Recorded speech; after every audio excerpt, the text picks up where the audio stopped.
सभी दर्शकों को नमस्कार, आदाब। आप देख रहे हैं जनमानस शेखावाटी न्यूज।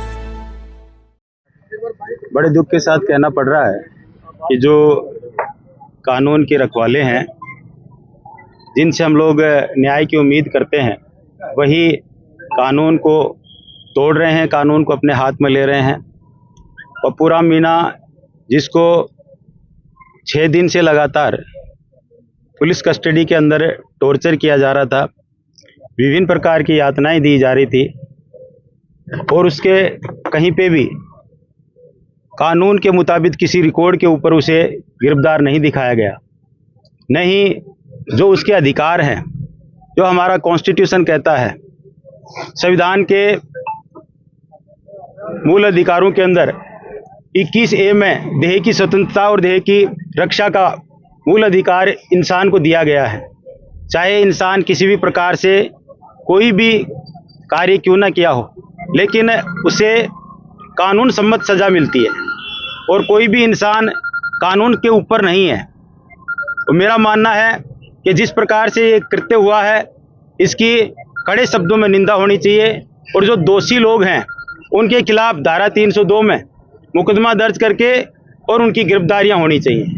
जो पीड़ित परिवार है उसे ढाढ़स बंधाने के लिए सरकार उचित मुआवजा दे और साथ ही साथ जो मृतक है उसकी पत्नी को सरकार की तरफ से नौकरी दी जानी चाहिए।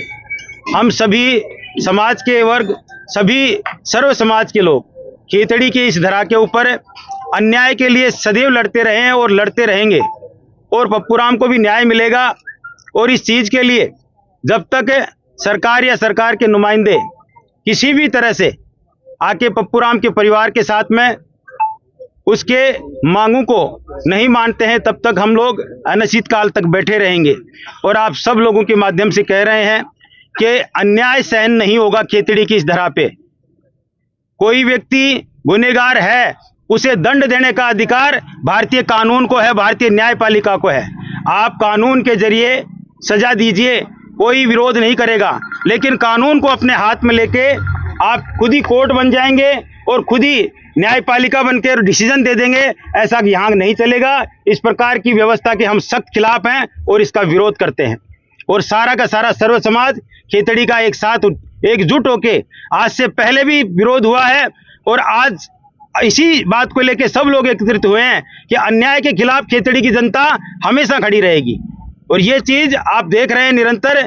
कल मैं आपके बीच में उपस्थित नहीं हो पाया, मेरे साथ में कुछ असामयिक घटना ऐसी घटी, जो मेरे परिवार के सदस्य थे वो नहीं रहे, लेकिन इसका मतलब ये नहीं है कि मनोज घुमरिया न्याय की लड़ाई में पीछे है। जहां जहां अन्याय होगा आप मनोज घुमरिया को पाएंगे और इस चीज के लिए मुझे किसी के दलील की या किसी की राय की जरूरत नहीं है। ये मेरा व्यक्तिगत फैसला है। मेरे अंदर एक इंसान बसता है और मैं इंसान हूं और इंसान की पीड़ा जानता हूं और मुझे मालूम है कि हिंदुस्तान का कानून क्या कहता है और उस कानून को पालना करना, उसको सर्वोपरि रखना ही मनोज घुमरिया का ध्येय है। बहुत बहुत धन्यवाद। सभी दर्शकों को नमस्कार, आदाब। आप देख रहे हैं जनमानस शेखावाटी न्यूज।